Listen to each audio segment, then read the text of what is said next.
Alright, so apparently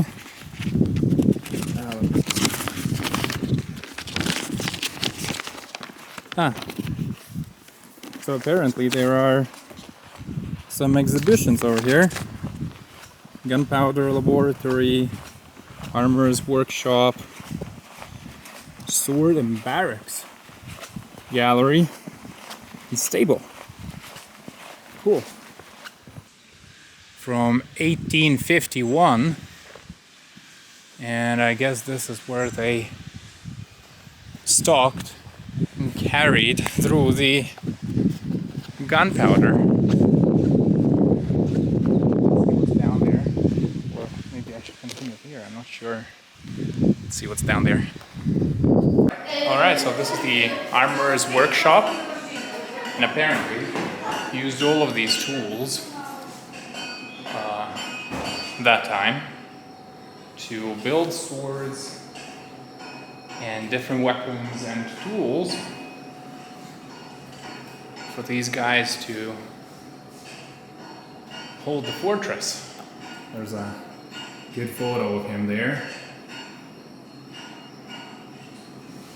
A good Facebook photo of that time. Tons of tools. That's the dude. Maybe, I think these are two different dudes. I think that's his dad.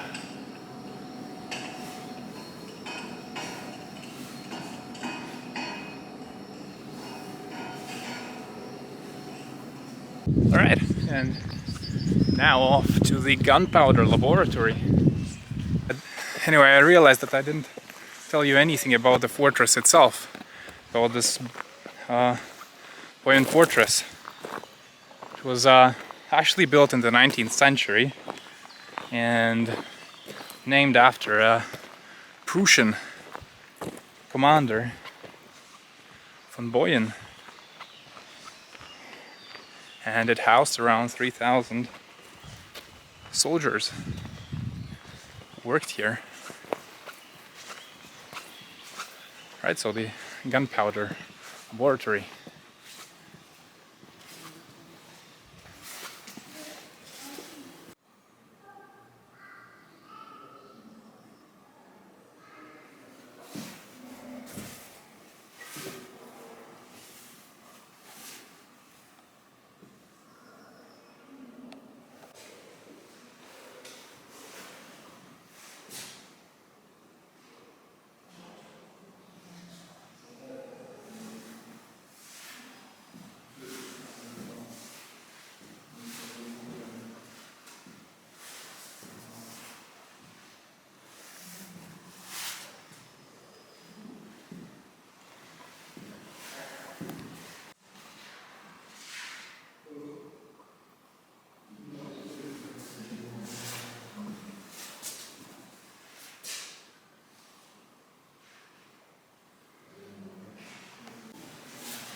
This is already starting to look a little bit more modern.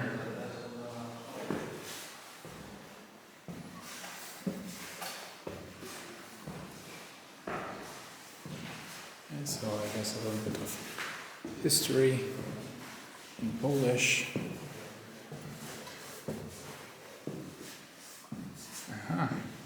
This is how the soldiers live near the battlefield. Let's go back a little bit.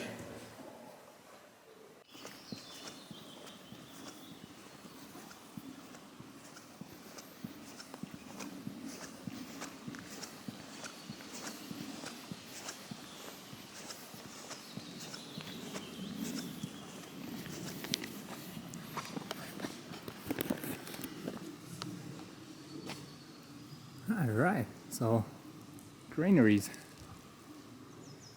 Those are the oldest constructions in the fortress, as they were initially built on Lake Fort, from where, after dismantling, they came to Giżycko, which is this place. Alright,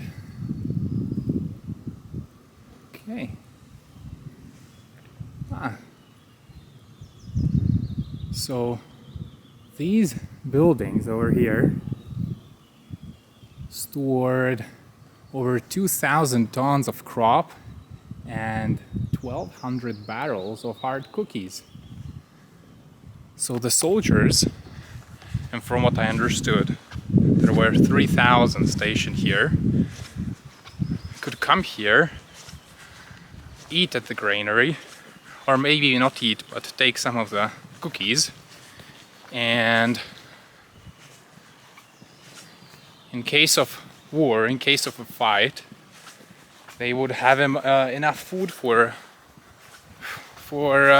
several months. So that's where they would go. The armory was there. So the armory guy, the smith, was probably the first in the line for getting cookies. Let's see what we have here. Another cannon.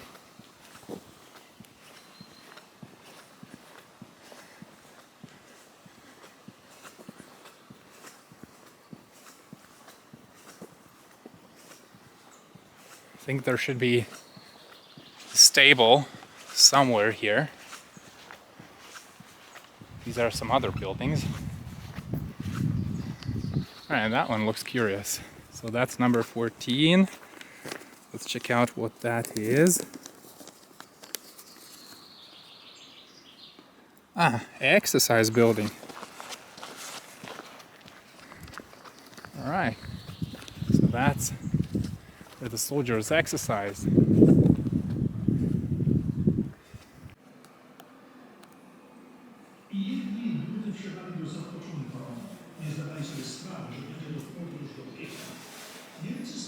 This actually looks like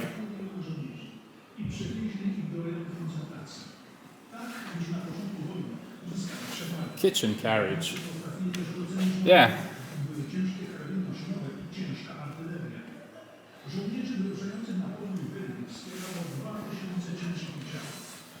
So the guys would mince the meat here, cook the soup, and then serve it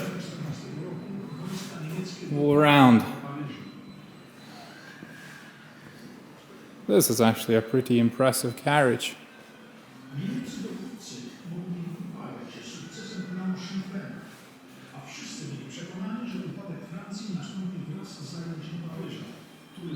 And this, of course, is the standard carriage.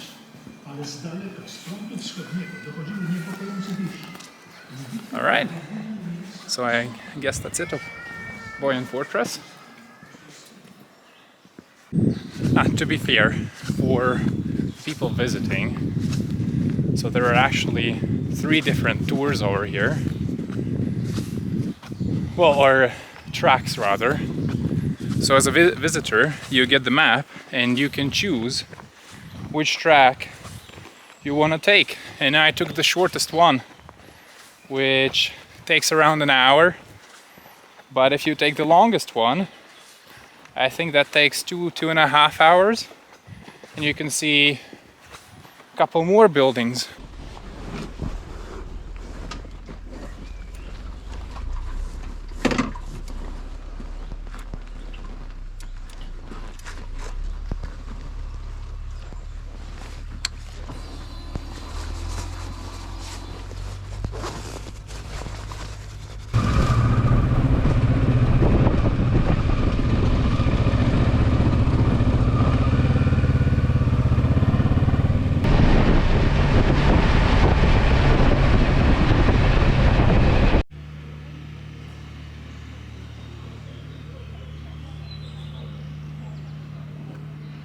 Alright, so we're at the next location, which is called the Wolf's Lair.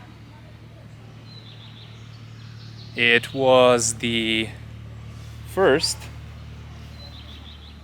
Eastern Front headquarters for Adolf Hitler, and it was built for the Operation Barbarossa. in around 1941, so we're talking World War II. And this is the map. So, okay, and there are two types of tours over here. So it's either 1.8 kilometers or 1.3. I have a feeling I want to do the 1.8 this time. Well, we'll see. It looks like they start together and then they diverge later on, but let's try to do the 1.8 kilometers this time. The first thing we'll see will be number 2, so the Reich Security Service Hall, and then the conference barrack, visitors bunker. All right.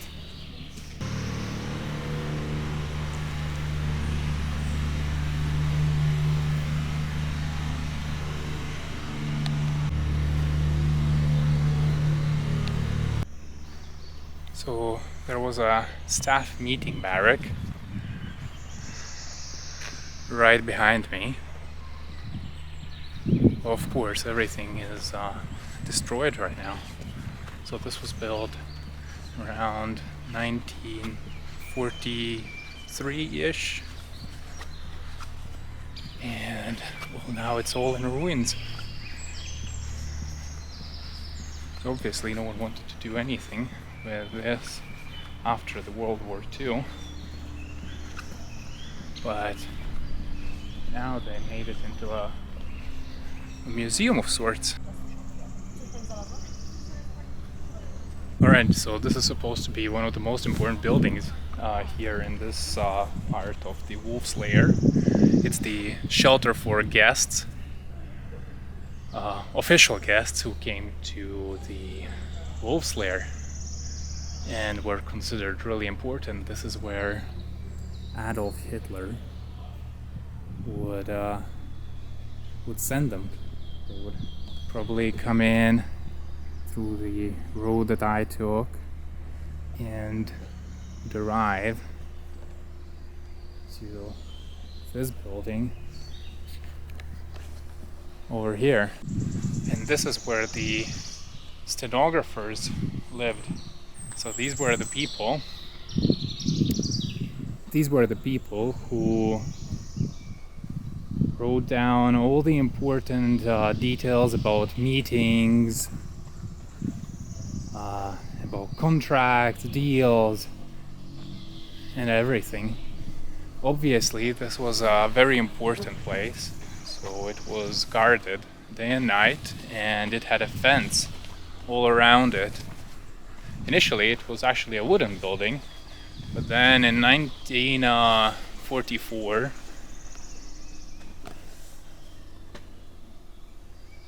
they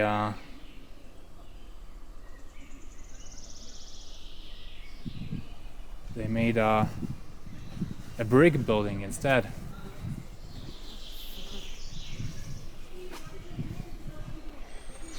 Yeah, this was probably one of the most important places here because bookkeeping is extremely important. Here's the entrance probably.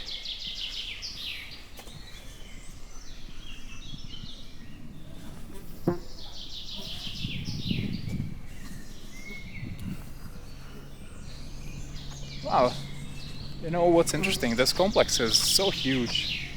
And there's a building after building after building after building. Almost like a town. A village of sorts. Alright, let's see what that is. That is huge as well.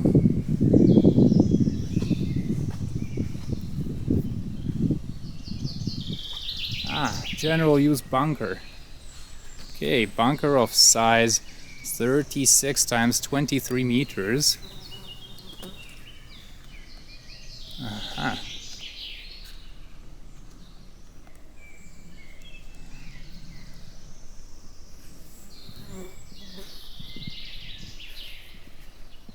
well, huge, massive. This is where they would go in.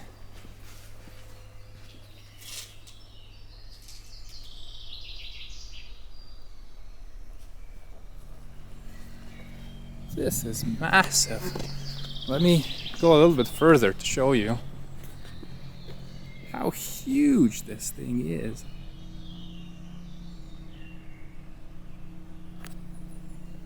Alright, another very important building. This is Adolf Hitler's bunker. And this bunker was actually built in 1941. And Hitler actually lived there for 12 days, from 8th to the 20th November 1944. And when he left this place, he actually went to Reich Chancellery, and he died there. So this is one of the last places he saw.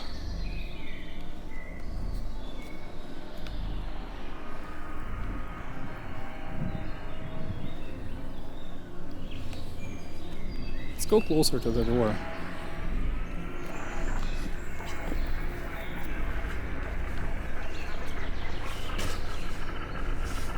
And these were the stairs that he took.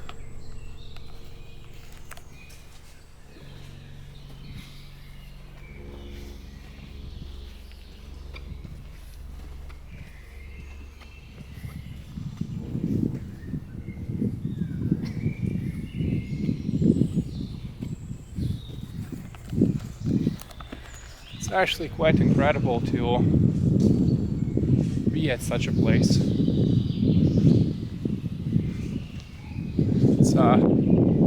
It's it's quite unbelievable that we still have such historic objects of such historic value. And it's good that this is preserved in some way for the future generations to see and learn and discover.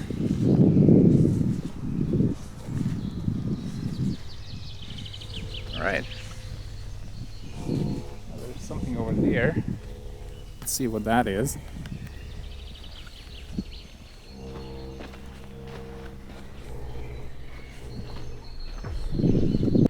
That makes sense. So this is a fire pool. If I go back a little bit, you'll see that it's kind of like a pool. And they held water here. And the reason for that is actually quite obvious. If you take a look around, it's all forest. So Adolf Hitler's security was thinking the enemy could just set fire to the woods, and all of this would easily burn down. So they built these fire pools to hold water supply, just in case they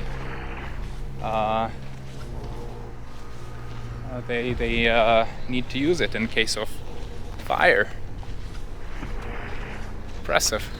So this fire pool was right next to Hitler's bunker that I just talked about a minute ago. Right, let's continue discovering this wolf's lair. You will not believe this. So this was supposed to be a casino and a tea house that was built in 1941, and it had 2 dining rooms, one for Hitler and his guests, and the second for secretaries.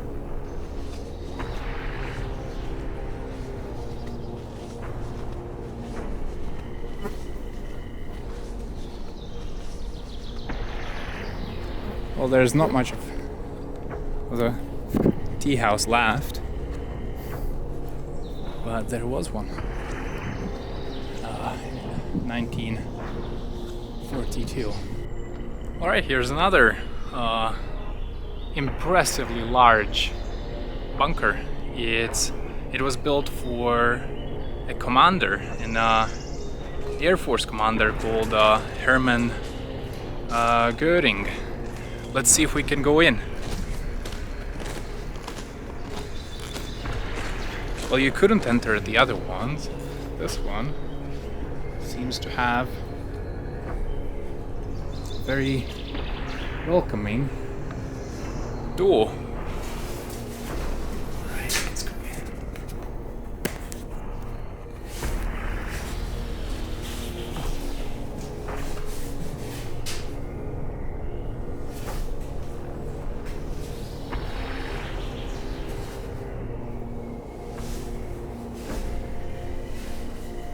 And this was probably where you continued in the bunker.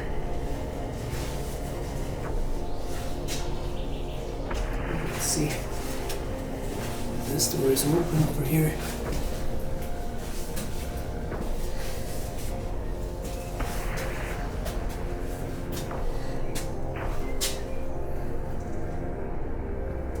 And this was one of the main walls.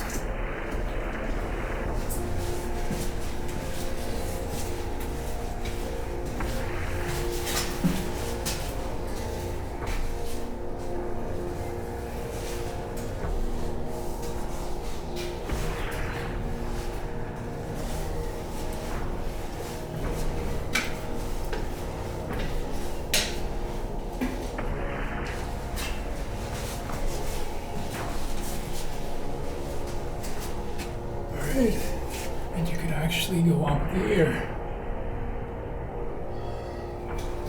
So this was the staircase to the second floor over there.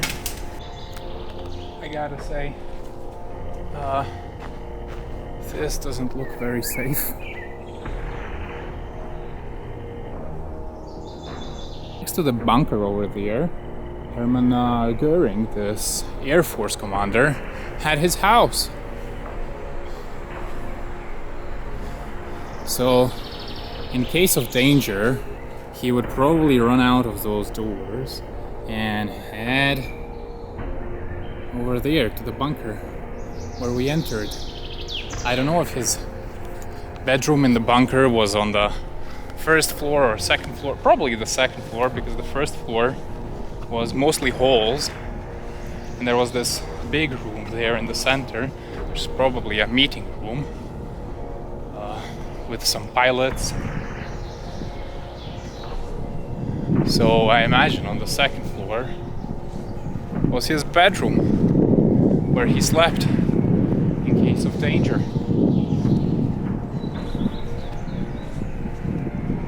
Alright, this one looks a lot newer.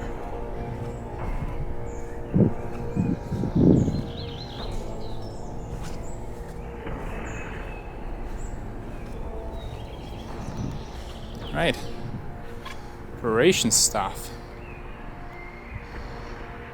Alright, my battery died, so I'm taking this video on my iPhone. This is the main communications hall. It was in a bunker as well, because obviously it's so important. If you make plans, you gotta communicate them. Again, filming with my iPhone, no battery.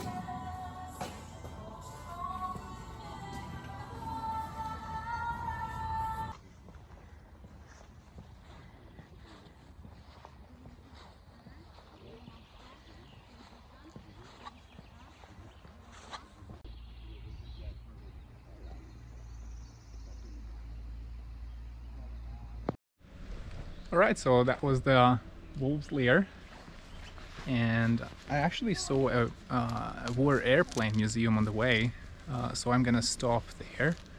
But after that we are going to Elblag.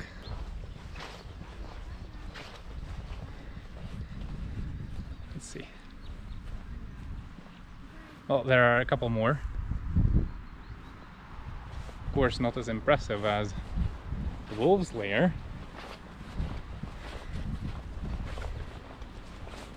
But it's something. The only problem is everything is in Polish and I don't understand anything.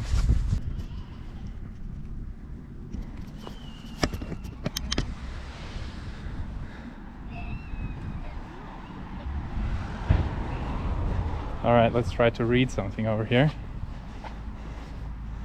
So, this is the Lim 6 bis R. Date of production 1964. Manufacturer USSR. Ah, so this is a Soviet plane.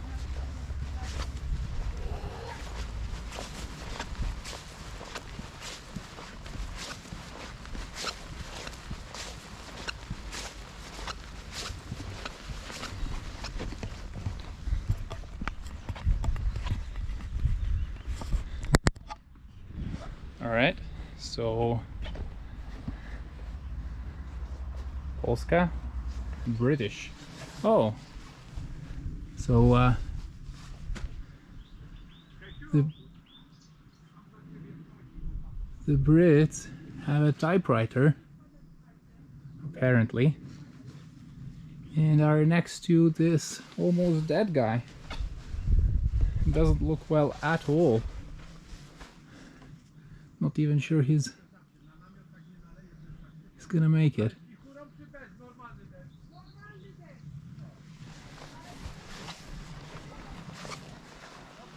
It's a motorcycle with a side truck.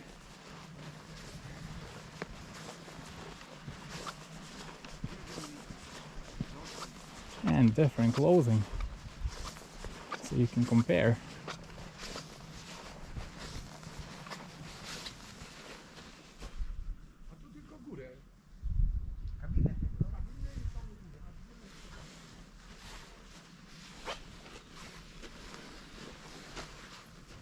Alright, so these are pilots.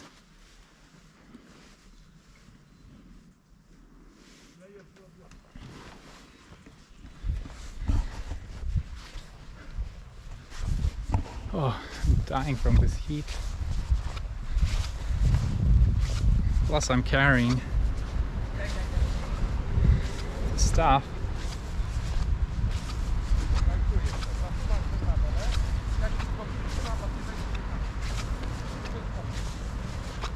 Alright, there's another tent, the Soviet star over there.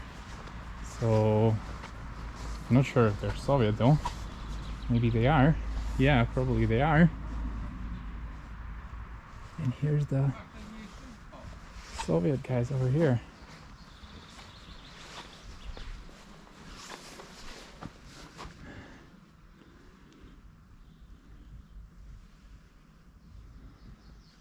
They don't have any phones either. They do have bombs, which is great for them. Okay, so I've just arrived. It was actually funny because the wolf's lair and around that area it was really hot, and then suddenly it started raining. Anyway, raining hard. I was completely soaking wet, and I was actually getting worried because when I bought this gear, the sales guy told me that if this gear gets wet, it will take 2 days for it to dry. But 100 kilometers of Polish highway really changed it. I mean, it's absolutely fine. Anyway, by accident I took a highway hotel, but it actually turns out it's pretty nice. Take a look.